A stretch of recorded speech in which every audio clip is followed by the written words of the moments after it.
Last year, I was losing $340 a month without even noticing it.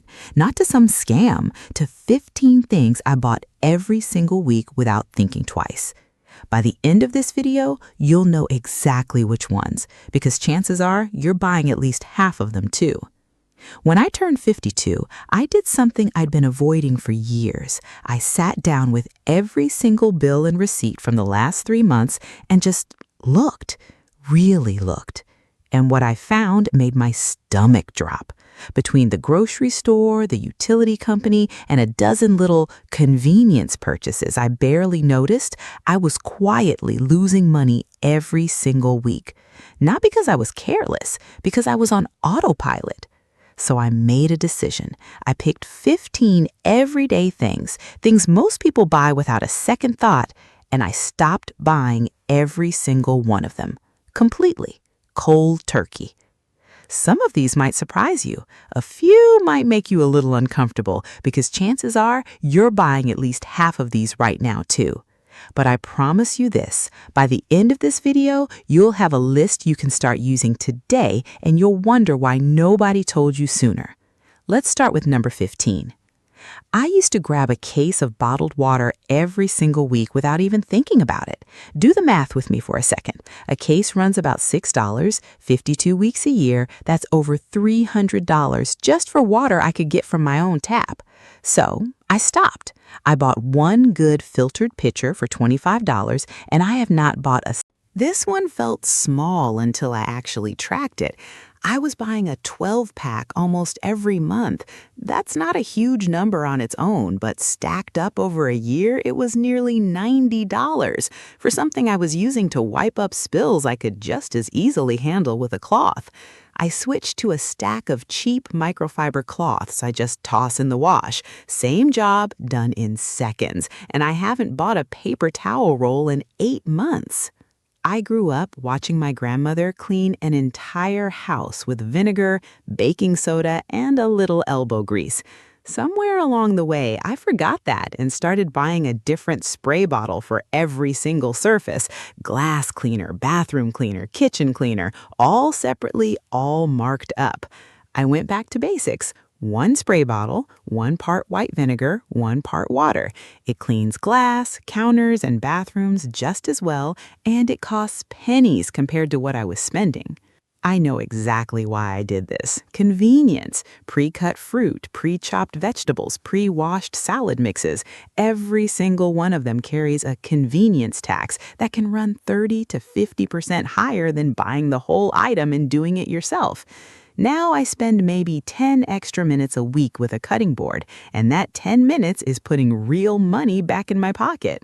I'm not going to pretend this one was easy. That daily coffee run wasn't just about caffeine. It was a little ritual, a little treat.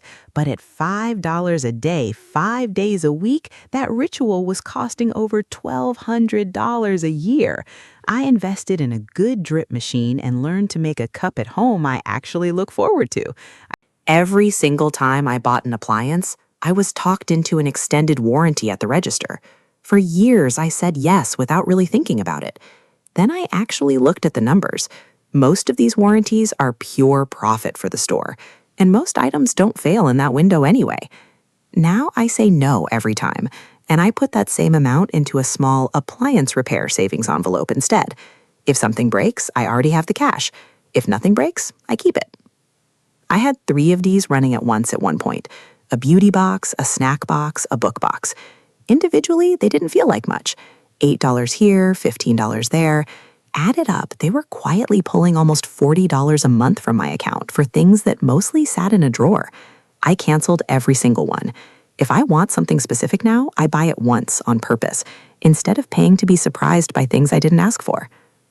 This is one of the simplest swaps on this entire list. A bottle of dressing can run $4 to $6 and barely last 2 weeks in my house. A basic vinaigrette is oil, vinegar, a little mustard, salt, and pepper. Ingredients I already have, mixed in under a minute. For years, I automatically reached for the brand name on the shelf, assuming it had to be better. Then I actually asked my pharmacist directly, and the answer surprised me.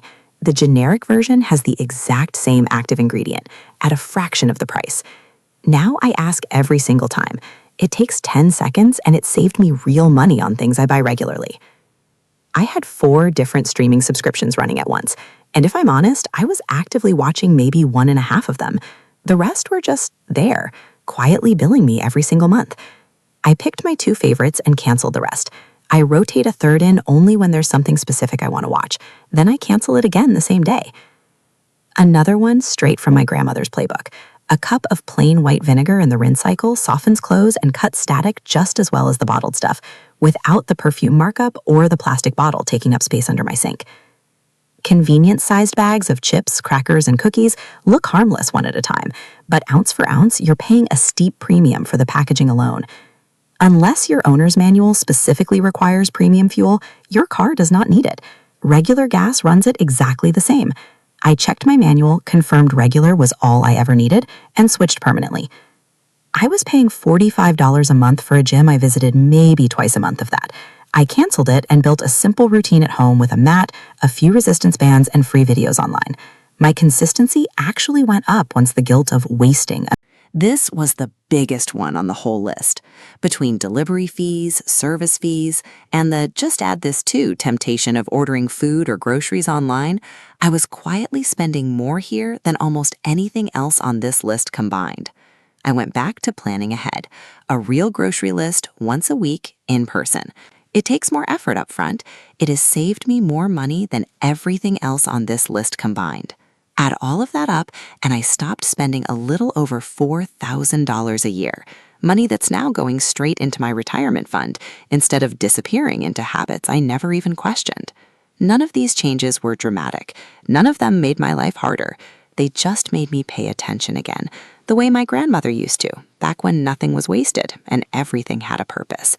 If even 3 or 4 of these apply to you, that's real money back in your pocket starting this week. Tell me in the comments which one of these surprised you the most. And if you want the follow-up video where I show you exactly what I do buy instead, make sure you're subscribed because that